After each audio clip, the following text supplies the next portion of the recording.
নমস্কাৰ ভাৰতীয় education and information চেনেলটোলৈ মই পংখী আপোনালোকক স্বাগতম জনাইছোঁ।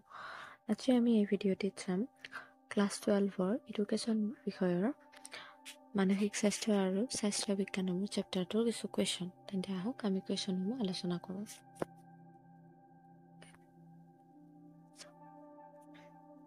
মানসিক স্বাস্থ্যৰ ধাৰণাটো লিখা। মানসিক স্বাস্থ্যৰ ধাৰণা বুলিলে আমি এনেদৰে ক'ব পাৰোঁ যে যেতিয়া মানসিক অৱস্থাৰ ৰোগ বা বেমাৰৰ পৰা মুক্ত থাকে তেতিয়া তাক মানসিক স্বাস্থ্য বুলি কোৱা হয়। আনহাতে জীৱনত বিভিন্ন পৰিৱেশ কাৰ্যকলাপৰ মুখামুখি হোৱাৰ সময়ত মানসিকভাৱে স্বাস্থ্যৱান লোক এজনে স্বাভাৱিক আচৰণ প্ৰদৰ্শন কৰিব পাৰে। তদুপৰি মানসিকভাৱে স্বাস্থ্যৱান লোক এজনে সহজে পৰিৱেশৰ লগত সমাযোজন কৰিব পাৰে। নেক্সট কুৱেশ্যন হৈছে মানসিক স্বাস্থ্য বিজ্ঞানৰ সংজ্ঞা দিয়া। ডি.বি. ক্লিনৰ মতে মানসিক স্বাস্থ্য বিজ্ঞানে ব্যক্তিৰ মনক সুস্থ আৰু উন্নয়নমুখী কৰি গঢ়ি তোলাৰ পথ সুগম কৰে। থমাছ বি মৰৰ মতে মানসিক স্বাস্থ্য বিজ্ঞান হ'ল ব্যক্তিৰ ব্যক্তিত্ব আৰু তেওঁৰ দোষ গুণৰ অধ্যয়ন। নেক্সট নম্বৰ কুৱেশ্যন হৈছে মানসিক স্বাস্থ্য আৰু স্বাস্থ্য বিজ্ঞানৰ অৰ্থ ব্যাখ্যা কৰা। মানসিক স্বাস্থ্যৰ ধাৰণা বুলিলে আমি এনেদৰে ক'ব পাৰোঁ যে যেতিয়া মানসিক অৱস্থা ৰোগ বা বেমাৰৰ পৰা মুক্ত থাকে তেতিয়া তাক মানসিক স্বাস্থ্য বুলি কোৱা হয়। আনহাতে জীৱনত বিভিন্ন পৰিৱেশ কাৰ্যকলাপৰ মুখামুখি হোৱাৰ সময়ত মানসিকভাৱে স্বাস্থ্যৱান লোক এজনে স্বাভাৱিক আচৰণ প্ৰদৰ্শন কৰিব পাৰে। তদুপৰি মানসিকভাৱে স্বাস্থ্যৱান লোক এজনে সহজে পৰিৱেশৰ লগত সমাযোজন কৰিব পাৰে। আনহাতে ডি.বি. ক্লিনৰ মতে মানসিক স্বাস্থ্য বিজ্ঞানে ব্যক্তিৰ মনক সুস্থ আৰু উন্নয়নমুখী কৰি গঢ়ি তোলাৰ পথ সুগম কৰে। থমাছ বি মৰৰ মতে মানসিক স্বাস্থ্য বিজ্ঞান হ'ল ব্যক্তিৰ ব্যক্তিত্ব আৰু তেওঁৰ দোষ গুণৰ অধ্যয়ন। নেক্সট কুৱেশ্যন হৈছে মানসিক স্বাস্থ্য বিজ্ঞানৰ তিনিটা গুৰুত্বপূৰ্ণ কাৰ্যৰ বিষয়ে লিখা। মানসিক স্বাস্থ্য বিজ্ঞানৰ কাৰ্যসমূহ আলোচনা কৰা। উত্তৰ ডি.বি. ক্লিনৰ মতে মানসিক স্বাস্থ্য বিজ্ঞানে ব্যক্তিৰ মনক সুস্থ আৰু উন্নয়নমুখী কৰি গঢ়ি তোলাৰ পথ সুগম কৰে। থমাছ বি মৰৰ মতে মানসিক স্বাস্থ্য বিজ্ঞান হ'ল ব্যক্তিৰ ব্যক্তিত্ব আৰু তেওঁৰ দোষ গুণৰ মানসিক স্বাস্থ্য বিজ্ঞানৰ তিনিটা গুৰুত্বপূৰ্ণ কাৰ্যৰ বিষয়বোৰ তলত দিয়া হৈছে। প্ৰথমটো হৈছে প্ৰতিৰোধকমূলক কাৰ্য, দ্বিতীয়টো হৈছে প্ৰতিকাৰমূলক কাৰ্য আৰু তৃতীয়টো হৈছে সংস্কৰণমূলক কাৰ্য। মানসিক স্বাস্থ্য বিজ্ঞানৰ মূল কাম হৈছে মানসিক অসুস্থতা, ব্যক্তিত্বৰ বিকাৰ আৰু সমাযোজনৰ সমস্যাসমূহ নিবাৰণ কৰা।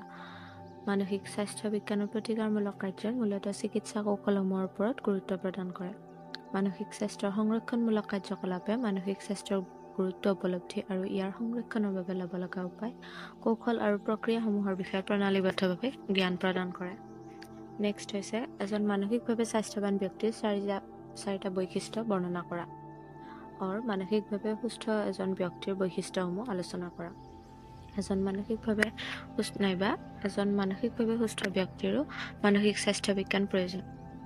মানসিকভাৱে স্বাস্থ্যৱান লোকসকল শক্তিশালী ব্যক্তিত্বৰ অধিকাৰী হয়। মানসিক স্বাস্থ্যৱান লোকসকল আৱেগিকভাৱে সুস্থিৰ হয়। মানসিক স্বাস্থ্যৱান লোকসকল মানসিক ৰোগৰ পৰা মুক্ত হৈ থাকে। মানসিক স্বাস্থ্যৱান লোকসকলৰ বিশেষ কোনো সমাযোজনৰ সমস্যা নাথাকে। শিশুৰ মানসিক স্বাস্থ্যৰ সমস্যাবোৰ ৰোধ কৰিবৰ বাবে পৰিয়ালত গ্ৰহণ কৰিব পৰা ব্যৱস্থাসমূহ উল্লেখ কৰা। শিশুৰ উপযুক্ত মানসিক স্বাস্থ্যৰ বিকাশত পৰিয়ালৰ ভূমিকা আলোচনা কৰা। শিশুৰ মানসিক স্বাস্থ্য ৰক্ষাৰ বাবে অভিভাৱকে ল'ব লগা চাৰিটা ব্যৱস্থাৰ বিষয়ে লিখা।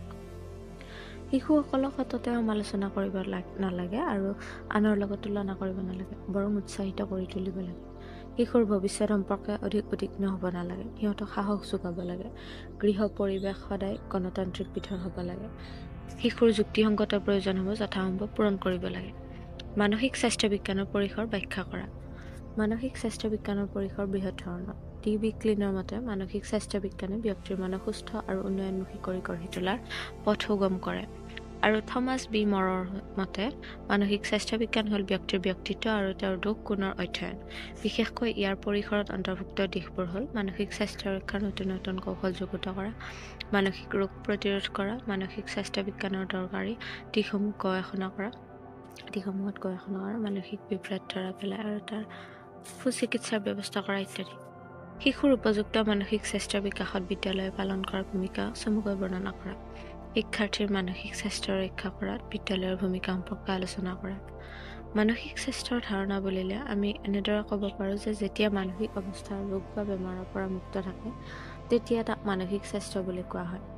আনহাতে জীৱনত বিভিন্ন পৰিৱেশ কাৰ্যকলাপৰ মুখামুখি হোৱাৰ সময়ত মানসিকভাৱে স্বাস্থ্যৱান লোক এজনে স্বাভাৱিকভাৱে আচৰণ প্ৰদৰ্শন কৰিব পাৰে। তদুপৰি মানসিকভাৱে স্বাস্থ্যৱান লোক এজনে সহজে পৰিৱেশৰ লগত সমাযোজন কৰিব পাৰে। বিদ্যালয়ে মনোদৈহিক শক্তি সামৰ্থ্য আৰু গুণাৱলীৰ বিকাশৰ ক্ষেত্ৰত সহায় আগবঢ়ায়, যাৰ ফলত মানসিক স্বাস্থ্য সবল হোৱাত সহায়ক হয়। বিদ্যালয়ে শিশুক সুস্থ মানসিক স্বাস্থ্যৰ মূল্য উপলব্ধিত সহায় কৰে। বিদ্যালয়ে শিশুক মানসিক জীৱনৰ সমস্যাবোৰ জনাৰ ক্ষেত্ৰত সহায় কৰে। বিদ্যালয়ে শিশুক উপযুক্তভাৱে সমাযোজন কৰা, প্ৰয়োজনীয়তা উপলব্ধি কৰা আৰু ইয়াৰ বাবে প্ৰয়োজনীয় উপায়সমূহৰ বিষয়ে জনাত সহায় কৰে। নেক্সট কুৱেশ্যন, মানসিক স্বাস্থ্য বিজ্ঞানৰ উদ্দেশ্য আৰু লক্ষ্য। মানসিক স্বাস্থ্য বিজ্ঞান হৈছে পৰিপূৰ্ণ, সামঞ্জস্যপূৰ্ণ আৰু সফলতাপূৰ্ণ অস্তিত্ব। বাক্যশাৰী মানসিক স্বাস্থ্য বিজ্ঞানৰ উদ্দেশ্যৰ লগত সংগতি ৰাখি ব্যাখ্যা কৰা।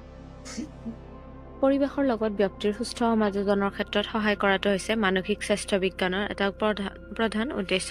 ব্যক্তিৰ মানসিক ৰোগসমূহৰ কাৰণ জনা আৰু তাৰ চিকিৎসাৰ বিষয়ে জ্ঞান প্ৰদানত সহায় কৰাটো আন এক মূল উদ্দেশ্য।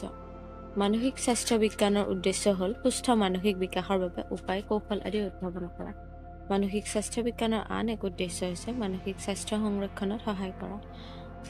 সমাজৰ পৰা মানসিক অসুস্থতা সম্বন্ধে থকা অন্ধবিশ্বাস, কুসংস্কাৰ আদি আঁতৰাই পঠোৱা।